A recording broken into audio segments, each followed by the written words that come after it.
सूरज उगने से बदलते हैं ये धरा आसमान, चलते रहने से हो जाती है हर मुश्किल आसान। चिंता को छोड़ कर आओ कर ले मन में शुभ चिंतन, हर पल को कर ले सफल सफल कह रही है ये पवन। संवार ले सुधार ले कर समस्या का समाधान, संवार ले सुधार ले कर समस्या का समाधान, कर समस्या का समाधान, कर समस्या का समाधान, कर समस्या का समाधान, कर समस्या का समाधान, कर समस्या का समाधान। नमस्कार, आदाब, सत श्री अकाल मित्रों, स्वागत है एक बार पुनः आप सभी का समाधान कार्यक्रम में। बहुत प्यारे प्यारे मैसेजेस आपके आ रहे हैं, जिनमें से आज मैं शुरुआत करूंगा एक बहुत ही सुंदर से मैसेज से, जिसे हमें भेजा है मुंबई से मोहम्मद अकबर जी ने। और वो कहते हैं, अंधेरा मिला है तो रोशनी भी मिलेगी, गम मिला है तो खुशी भी मिलेगी, रहता नहीं एक ही मौसम हमेशा, दोस्त आंसू मिले हैं तो हंसी भी मिलेगी। कितनी सुंदर पंक्तियां हैं। बहुत बहुत शुक्रिया अकबर जी आपका। बहुत प्यारी पंक्तियां आपने हमारे समाधान कार्यक्रम को देखते हुए लिखे हैं।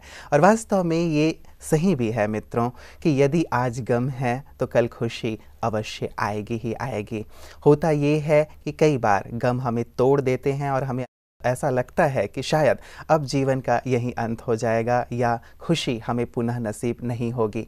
लेकिन ये सृष्टि का नियम ही है कि खुशी आती ही है गम के बाद, अंधेरे के बाद एक नया सवेरा आता ही है। आवश्यकता तो इस बात की होती है कि हम शांति और धीरज बनाए रखें। ये शांति और धीरज समाधान लगातार आपको प्रदान करता रहता है और ये प्रदान करते रहते हैं आदरणीय सूर्य भाई जी भी हमें। तो आइए आज की इस कड़ी में उनका स्वागत करते हैं और आज की इस कड़ी की शुरुआत करते हैं।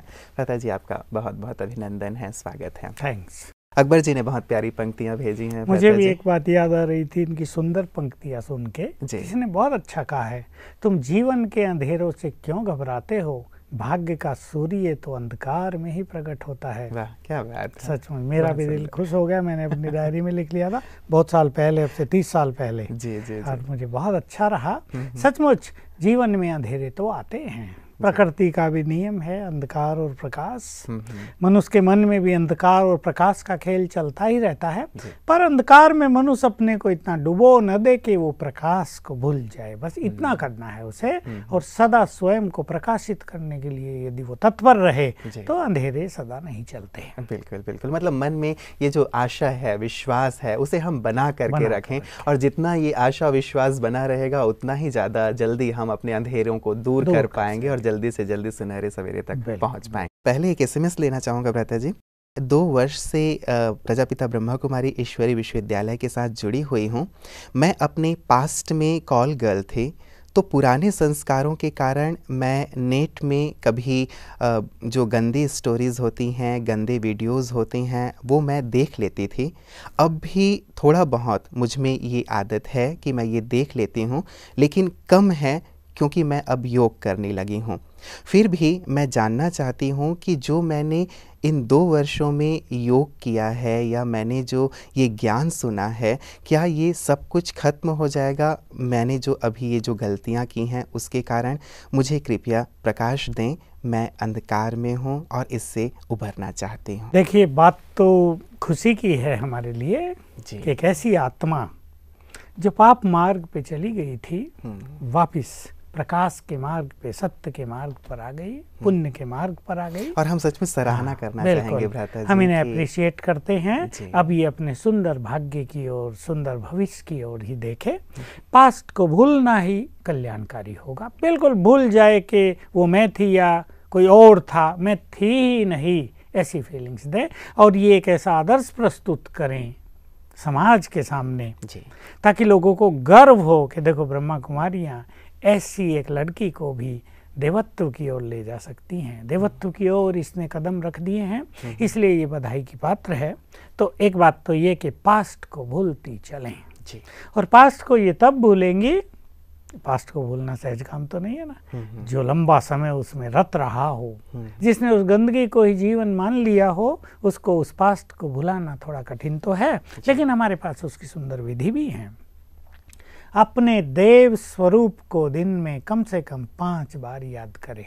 अपने देव स्वरूप को सामने खड़ा करें। ज्ञान इन्होंने ले लिया है जी, 2 वर्ष इन्होंने कहा भ्राता जी के विद्यालय कि हम आदि में देवता थे। जस्ट विजुअलाइज करें, काल्पनिक रूप से अपना चित्र बनाए, उसको विजुअलाइज करे, मैं तो ऐसी पावन देवता थी, देवी थी। तो इसके वो प्योर संस्कार इमर्ज होते जाएंगे।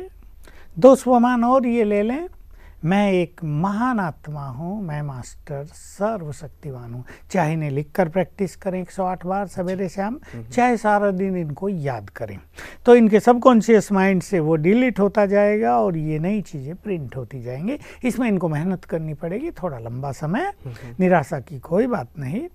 अब इनको योग के सुख की परम आवश्यकता है।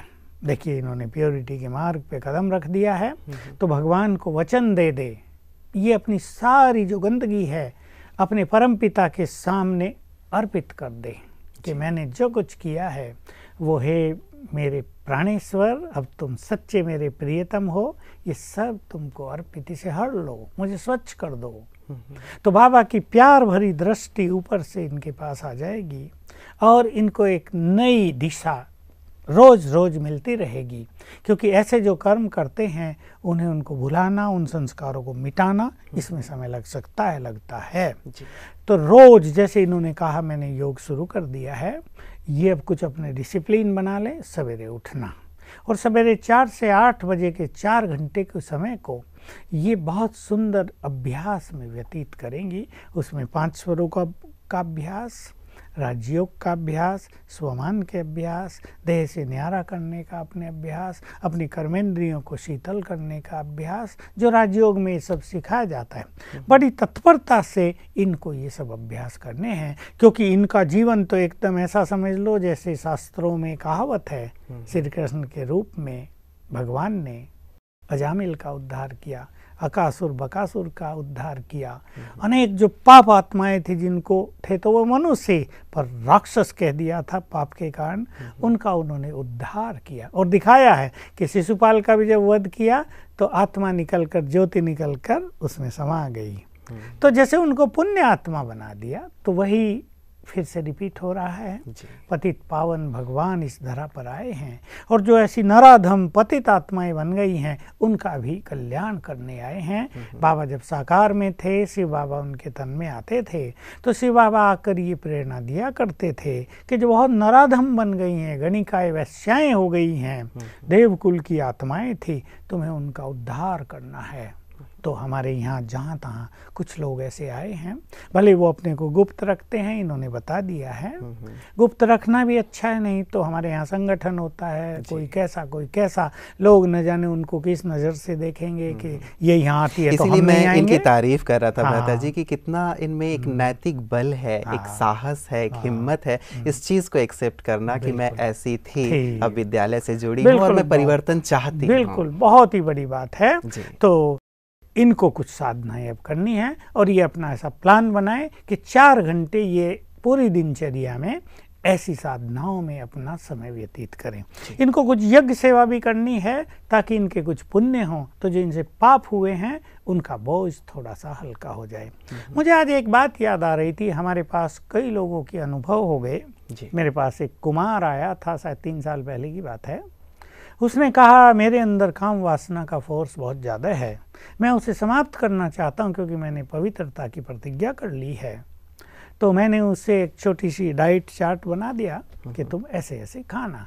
मैं तो उसको कहा था 1 टाइम भोजन करना, फ्रूट खाना और दूध पी लेना, इस तरह बिताना कुछ दिन के लिए। लेकिन थोड़े दिन के बाद उसने केवल गाय के दूध पर जीना आरंभ कर दिया। मेरे को मिला वो, जब वो गाय के दूध का सेवन करते करते उसे शायद 6-8 मास हो गए थे, तब मुझे मिला था। कहा मेरी प्योरिटी तो मुझे ऐसा लगता है परफेक्ट हो गई है। और मैंने कहा क्या खाते पीते हो? कि कुछ भी नहीं, केवल गाय का दूध। मैंने कहा कितना? कहा पीता तो 4 किलो हूँ। मुझे खुशी हुई कि क्योंकि अगर वो आधा ही किलो पिएगा तो वीक हो जाएगा ना बॉडी को तो एनर्जी चाहिए। मैंने तो उसे कहा कि फ्रूट तो खा लिया करो कम से कम। कहा नहीं, मुझे तो आनंद है, मेरे अंदर बहुत स्फूर्ति है, सुस्ती का तो नाम नहीं। मैं रात को जब चाहे उठ जाऊं, लगता है सुस्ती कहाँ है ही नहीं। वो तो मुझे तो बहुत कम नींद की जरूरत पड़ गई, क्योंकि जो अन्न है ये भारी करता है। अन्न कई तरह के टॉक्सिन्स पैदा कर देता है शरीर में आजकल, क्योंकि अन्न शुद्ध तो आ नहीं रहा है। मैंने एक चीज और प्रयोग कराई कुछ लोगों पर जिनके अंदर वासनाओं का फोर्स बहुत ज्यादा था और जो उससे बहुत दुखी थे, उसे समाप्त करना चाहते थे। मैंने उन्हें राय दी तुम केवल कच्चा आहार खाओ, अपक्वाहार उसे बोलते हैं, कच्चा आहार। जैसे सलाद खाते हैं, गाजर है, खीरा है, टमाटर है, जूस ले लिया। हाँ, जूस ले लिया और फ्रूट खाओ। तो उन्होंने ये कच्चा आहार लेना शुरू किया और 2-4 मास में ही उनको अनुभव हो गया कि उनकी सब इम्प्योर फीलिंग नष्ट हो गई हैं। इसलिए मैं इस सबको कहना चाहूँगा अपने दर्शकों को, जिनको अपनी प्योरिटी को बहुत सुंदर लाना हो, बिल्कुल नेचुरल बनाना हो, उसे आनंदकारी बनाना हो, वो अन्न का प्रयोग कम कर दें। बहुत ज़्यादा वर्क है तो एक टाइम खा लें, लाइट वर्क है तो और थोड़ा कम खाएं और कुछ दिन तक कच्चा आहार लेकर जरा देखें, उसको टेस्टी बना लें। टेस्टी बनाया जा सकता है, ऐसा नहीं ऐसे ही खा रहे हैं। मैं ये नहीं कहूँगा कि नमक बिल्कुल ना खाओ, सेंधा नमक आता है उसका प्रयोग कर लो, थोड़ा मसाला डाल लो, उसको टेस्टी बनाकर खाओ कुछ दिन, फिर भले उसको कम करते जाओ टेस्ट को। तो इससे अन्न न जाने से, जो एक मोटी चीज़ है, भारी चीज़ है, जिससे सेक्सुअल हार्मोन्स पैदा होते हैं या स्टिमुलेट हो जाते हैं, उत्तेजित होते हैं, उन चीज़ों को छोड़ देने से बहुत जल्दी पवित्रता में बल आ जाता है। और ये जो मनुष्य के अंदर संघर्ष चलता है प्योरिटी एंड इम्प्योरिटी का, राम और रावण का इसे ऐसा कहें, ये समाप्त हो जाएगा। तो मैं इनको बहुत अप्रिशिएट करूंगा। ये भी ऐसी कुछ चीज़ें अपना सकती हैं और बहुत अच्छा निरंतर ये ज्ञान योग के मार्ग पर आगे बढ़े, सेवाओं में लग जाए और इतने पुण्य करे कि पाप इनके बिल्कुल विलीन ही हो जाएं। बिल्कुल भ्राता जी, मैं इनकी बात पे तो अवश्य आऊँगा ही आऊँगा, लेकिन जो भोजन की आपने चर्चा कर दी है तो मैं इसे थोड़ा अधूरे में नहीं छोड़ना चाहता। ये आपने जो दूध की बात कही या फिर ये जो अपक्वाहार की बात कही है, तो कई लोग क्या ऐसा नहीं कर सकते कि भोजन भले लें लेकिन उसमें कई प्रकार के जो हम मसाले यूज़ करते हैं, बहुत ज़्यादा तेल यूज़ करते हैं, बहुत गरिष्ठ भोजन लेते हैं, या फिर कह लें कि उसमें बहुत सारी ऐसे लहसुन प्याज की मात्रा अधितायत में यूज़ करते हैं, तो ये सारी चीज़ें यदि हम कम कर दें तो क्या भोजन करते हुए भी इस प्योरिटी को मेंटेन नहीं किया जा सकता? बिल्कुल किया जा सकता है। लहसुन प्याज तो बिल्कुल वर्जित है, लेकिन लाल मिर्च बहुत डाल देना, हरी मिर्च भी बहुत डाल देना, तेल तो बहुतों की सब्जी में ऊपर तैरता ही रहता है, तब वो खाते हैं, और मसाले भी बहुत यूज करना, और मसाले बहुत गर्म भी होते हैं। ठीक है, मनुष्य को टेस्टी फूड चाहिए, लेकिन जीभ का जो टेस्ट है उसके पीछे एक सुंदर सी फिलोसॉफी है कि अगर तुम एक चीज को 10 दिन तक किसी स्वरूप में खा लो तो जीव उसी स्वरूप में टेस्ट अनुभव करने लगेगी। मान लो आप खीरा खा रहे हैं और आपको नमक या मसाला डाल के खाना अच्छा लगता है,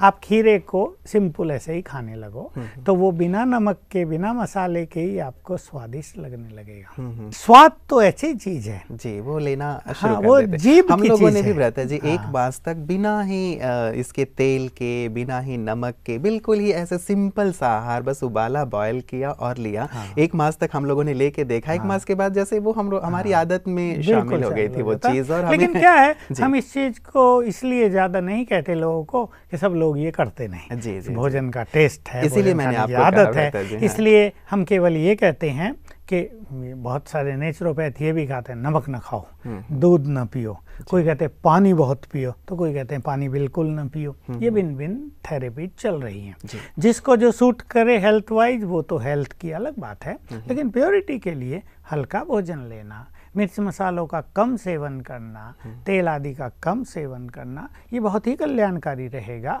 और इससे हमारे अंदर जो उत्तेजनाएं पैदा होती हैं वो शांत हो जाएंगे। बिल्कुल भ्राता जी, मैं अब इनकी बात पे आता हूँ। एक बहुत ही महत्वपूर्ण बात है जो इन्होंने कही है।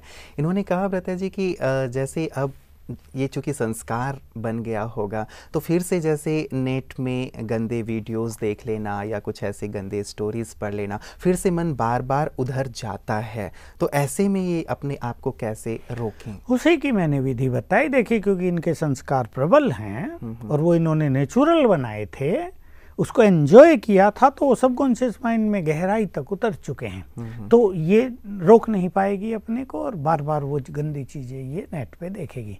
नेट जहाँ मनुष्य के लिए वरदान बनकर भी आया है, वहीं ये एक बहुत बुरी चीज़ अब श्राप बनकर भी कईयों के साथ काम कर रहा है। जो इससे अच्छी चीज़ें सीखें उनके लिए वरदान।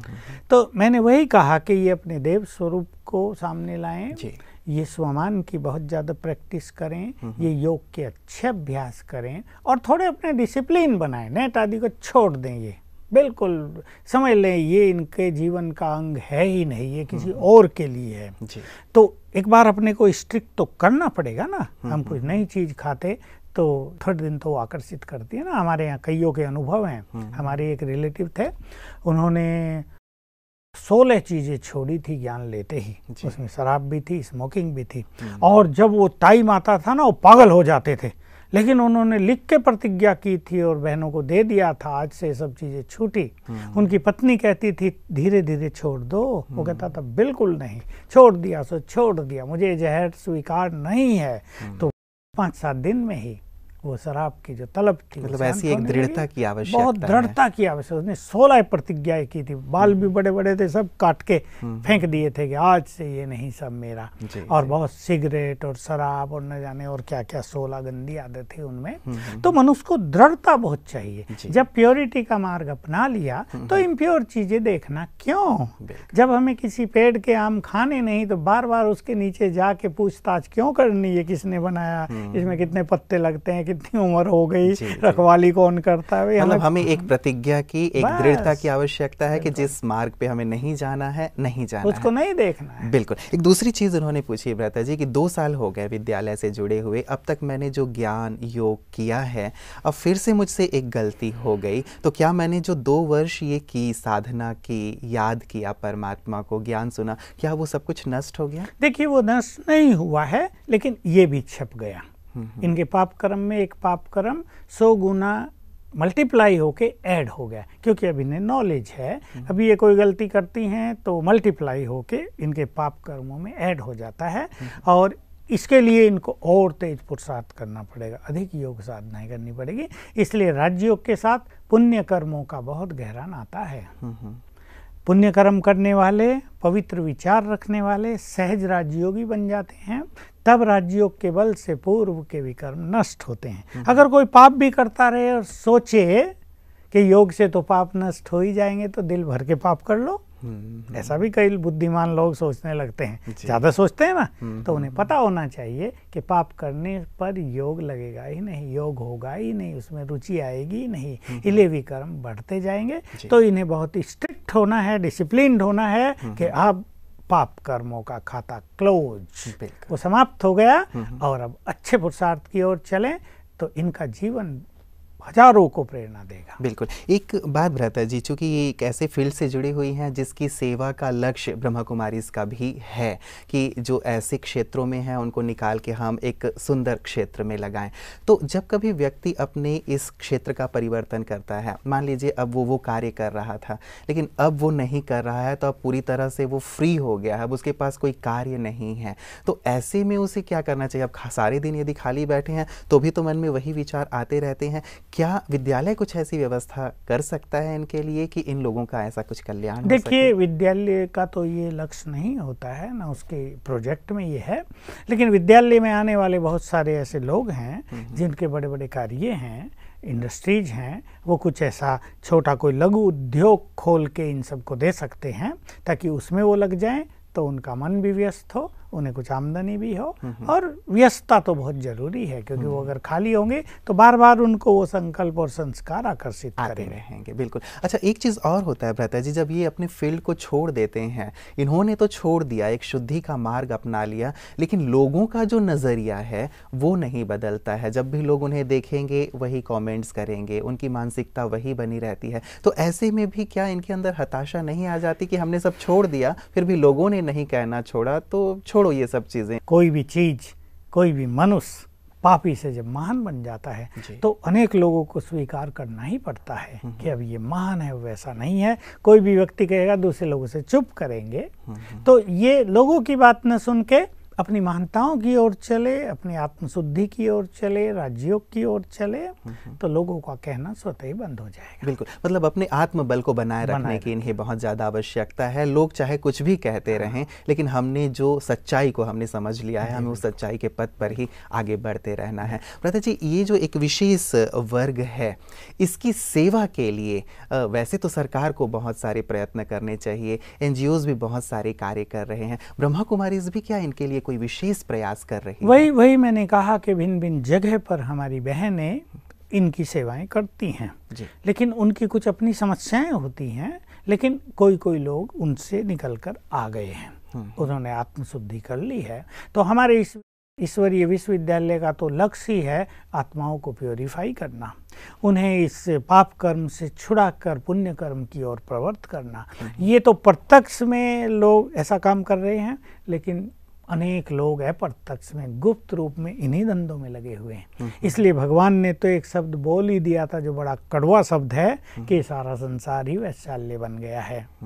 तो भगवान की बात तो संपूर्ण सत्य है, इसलिए इन सबको ये पवित्र बनाने की जरूरत है। और हमारी बहनें इस क्षेत्र में कार्यरत हैं, सभी को नया जीवन दे रही हैं, इसलिए ये भी और थोड़ी मैच्योर हो जाए ज्ञान योग में, तो ये इस सेवा में अहम भूमिका निभा सकेंगी। बिल्कुल बिल्कुल। चलिए भ्राता जी, हमारी बहुत सारी शुभकामनाएं रहेंगी इनके लिए, क्योंकि इन्होंने बहुत ही साहस और हिम्मत रख के अपनी बात हम तक पहुंचाई है। हमारी शुभकामना रहेगी कि इस पथ पे ये निरंतर आगे बढ़ते रहें। भ्राता जी, एक मेल जो हमारे पास आया है, मेघा जी ने लिखा है, ये कहते हैं कि according to universal law we get the fruit of each and every karma, लेकिन शिव बाबा तो कहते हैं अगर कोई आत्मा ज्ञान लेकर फिर कोई पाप कर्म लाइक काम विकार में जाना करती है तो उसके पहले किए हुए जो पुण्य कर्म है वो भस्म हो जाते हैं।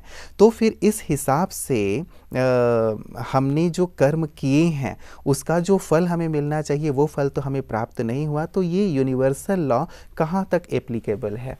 मतलब इनके कहने का भाव यही हुआ भ्राता जी कि हमने पुण्य कर्म किए हैं, थोड़ा सा पाप किया तो वो सारे भस्म हो गए, ये कहा जाता है, लेकिन कर्मों के लॉ के अनुसार ऐसा तो नहीं है कि कोई छोटा सा पाप कर लिया तो सारे पुण्य भस्म हो गए, ऐसा कुछ नहीं है। बाबा कभी कभी पाप कर्मों से बचाने के लिए ऐसी स्ट्रिक्ट बात कह दिया करते थे। बाबा के सामने जैसी सभा होती थी, उनको बचाना था ना बाबा को, तो बाबा कड़े शब्द भी बोल देते थे ताकि ये ऐसा काम न करें। भाई इनको पुण्य कर्मों का महत्व पता हो, इनको पवित्रता का महत्व पता हो, लेकिन ऐसा नहीं होता कि एक बार किसी ने गलती कर दी तो पिछले बहुत सारे पुण्य उसके कई बार ये कहते हैं भ्राता जी कि मान लीजिए दूध का पात्र है, उसमें एक बूंद भी आपने दही का डाल दिया तो वो सारा दूध ही फट जाता है, कहीं ऐसा तो नहीं? नहीं, ऐसा कुछ नहीं है। पुण्य कर्म अपने कायम रहेंगे। देखिए ये है, आप ऐसा समझ ले पुण्य कर्मों का सेक्शन अलग है, वो उसमें स्टोर्ड है। अब ये पाप और हो गया तो जो पाप कर्मों का सेक्शन था उसमें बढ़ोतरी हो गई। उसमें ये तो सत्य है कि ज्ञान लेने के बाद एक बार विकर्म करने का ज्यादा पाप बनता है, उतना नहीं जितना एक साधारण व्यक्ति के लिए बनता है। तो इनको फिर से पुण्य की ओर प्रवृत्त होना पड़ेगा और अपने से दृढ़ प्रतिज्ञा करनी पड़ेगी। हमने ऐसे बहुत सारे लोग देखे हैं जिनसे एक बार गलती हो गई और उनको इतना डीप रियलाइजेशन हुआ कि उन्होंने अपने से दृढ़ प्रतिज्ञा कर ली कि आज के बाद ये कभी नहीं होगा, और वो महानता के शिखर पर पहुंचे। हमारे पास ही मेरे अनुभव में 100 लोग तो ऐसे हैं जिनको हमने देखा जो गिरकर शिखर पर चढ़े हैं। तो वास्तव में इसमें न निराश होने की बात है और ये विचार अपने पास रख के बहुत उदास हो जाएं कि अब हमारा क्या होगा, कि हमसे गलती हो गई, हमने जो किया था। जैसे इससे पहले भी इनका जो प्रश्न था, गलती भी तो मनुष्य से ही होती है। और ये साधनाओं का मार्ग, प्योरिटी का मार्ग ही ऐसा है कि कई व्यक्ति इस पे चलते चलते स्लिप हो जाते हैं। उसको ज्यादा महत्व न दे के फिर से दृढ़ता पूर्वक आगे बढ़ना, बस तो इस चीज का कि एक बार अगर स्लिप हो गए तो बार बार नहीं, बार बार होंगे तो भगवान की ओर से भी उन्हें क्षमादान नहीं मिलता है। लेकिन एक बार होकर कोई व्यक्ति बहुत दृढ़ हो जाए और सदा के लिए पुण्य आत्मा बन जाए तो उसका वो पाप जल्दी क्षमा कर दिया जाता है और उसका फल उसे कुछ भी प्राप्त नहीं होगा। उसके मन में फिर से सुंदर विचार उत्पन्न होंगे, खुशी लौट आएगी। लेकिन कभी कभी मनुष्य इतना सेंसिटिव हो जाता है, पुण्य बहुत करता है ना, पुण्य आत्माएं हैं, तो पाप कर्म उसे बार बार याद आने लगेगा और बार बार सोचने लगेगा मुझसे गलती हो गई, ये नहीं होनी चाहिए थी, शिव बाबा क्या कहेंगे, मुझे तो इसकी सजा मिलेगी, ये होगा वो होगा। इससे वो मनुष्य परेशान हो जाता है। लेकिन जो कुछ हो गया उसे भूल के एक बुद्धिमान मनुष्य को आगे बढ़ना चाहिए नए उमंग के साथ, तो फिर से उससे ज्यादा पुण्य कर सकेगा, अपनी स्थिति को महान बना सकेगा। बिल्कुल। चलिए, बहुत सुंदर बातें आपने भ्राता जी आज कही हैं, एक सुंदर प्रकाश दिया है। मुझे लगता है कि इस प्रकाश को पा करके निश्चित रूप से इनके अंदर के जो अंधकार हैं वो दूर हो जाएंगे। आपका बहुत बहुत शुक्रिया।